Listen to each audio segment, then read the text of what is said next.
You know something's gone seriously wrong when 246 days go by and your prime minister still hasn't managed a handshake with the U.S. president. That's not just a scheduling conflict, that's a signal. A big one. Let's talk about it. Albanese just landed in New York for the UN General Assembly, and he's making headlines for all the wrong reasons. Not because of what he's achieving, but because of who he still can't get a meeting with. We're talking Donald Trump, the leader of our most important ally, the person every Australian PM before him has met within a matter of weeks. Albanese is pushing 9 months. That's not a snub. That's a freeze. And while he's over there talking about recognizing Palestine, back home and in D.C., the alarms are ringing. 25 U.S. Republican senators, including heavyweights like Ted Cruz, dropped a letter straight on Albanese's desk warning him, don't do it. Recognizing a Palestinian state right now under these conditions, they say, is reckless. They're not mincing words. They're calling it a dangerous move that rewards terrorism and undermines U.S. foreign policy. Let's be clear. This isn't some fringe opinion. These are senior lawmakers, and their words carry real weight. They're warning that if Australia goes down this path, there could be actual consequences. Trade, defense, intelligence sharing, it's all on the table. And what's the response from the Albanese government? Chris Bowen brushes it off, says Australia makes its own foreign policy and won't be swayed by outside pressure. Which sounds bold until you remember we rely on the U.S. for almost everything that matters in national security. This isn't about pride. This is about survival. Former PM Scott Morrison, who actually had a working relationship with Trump, came out and said what a lot of people are thinking. This move? Fantasy diplomacy. He said it straight, it's symbolic, it's rushed, and it's disconnected from the realities on the ground in the Middle East. And he's not wrong. Think about it.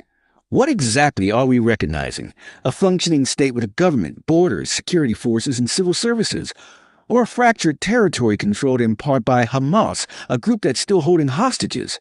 Morrison's point is simple. Before you recognize something, make sure it actually exists. But here's what makes this even worse.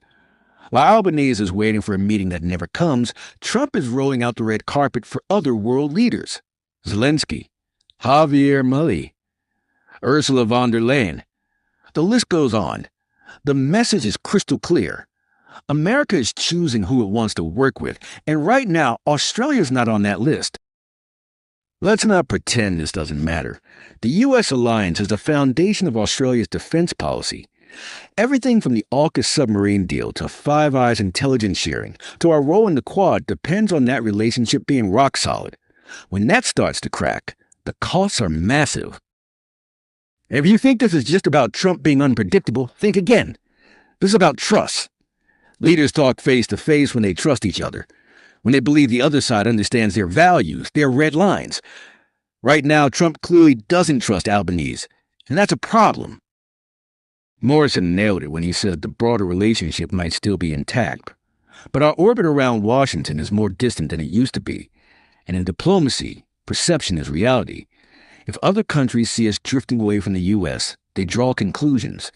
China watches. So does Indonesia. So does India. And it's not just about foreign policy. This is creeping into domestic politics, too. Peter Dutton is already on the attack, calling out the government for letting the relationship deteriorate.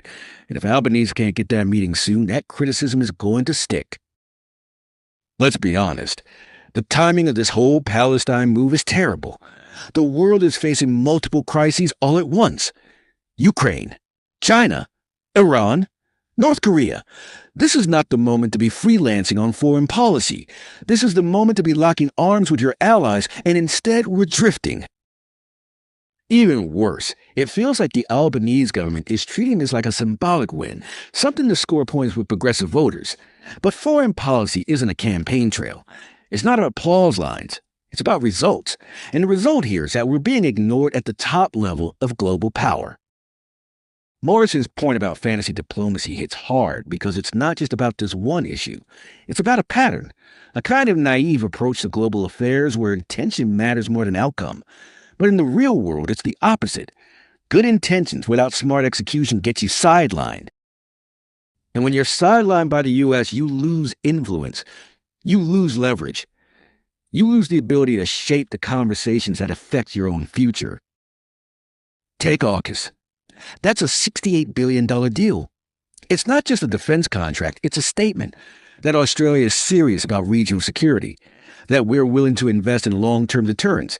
But if the U.S. president won't even meet with our PM, how solid is that deal, really? Same goes for the Quad. India, Japan, Australia, and the U.S. working together to counterbalance China's rise. But if there's a trust gap between Canberra and Washington, how does that play out when things get tough in the South China Sea? These relationships need constant maintenance, not just through officials and ambassadors, but directly between leaders. That's how trust is built. That's how crises are managed. And right now, that's not happening. The Albanese government needs to make a decision. Are we going to stick to symbolic gestures and hope the world just understands? Or are we going to engage seriously with the people who matter? Because here's the truth. Trump might not be your ideal partner. He might be unpredictable, combative, even petty, but he's also the president of the United States. And if our national security depends on that alliance, then Albanese needs to figure out how to work with him. Fast. This isn't about liking someone. It's about doing your job. There's still time to fix this. A meeting could still happen. But it won't happen if we keep pushing policies that directly conflict with U.S. priorities. There's a way to support peace in the Middle East without alienating your closest ally. There's a way to promote values without undermining strategy. But it takes discipline. And it takes humility. Right now, we're not seeing either. So the question is simple. Does Albanese have what it takes to repair this, to pivot before it's too late? Or will Australia keep drifting into irrelevance while pretending everything's fine? Because the world's not waiting. And neither is Trump. If you found this helpful, hit that like button and subscribe. And drop your thoughts in the comments. Do you think Australia should stand its ground on Palestine recognition? Or should we be focusing on fixing the U.S. relationship first? Let's talk about it. Thanks for watching.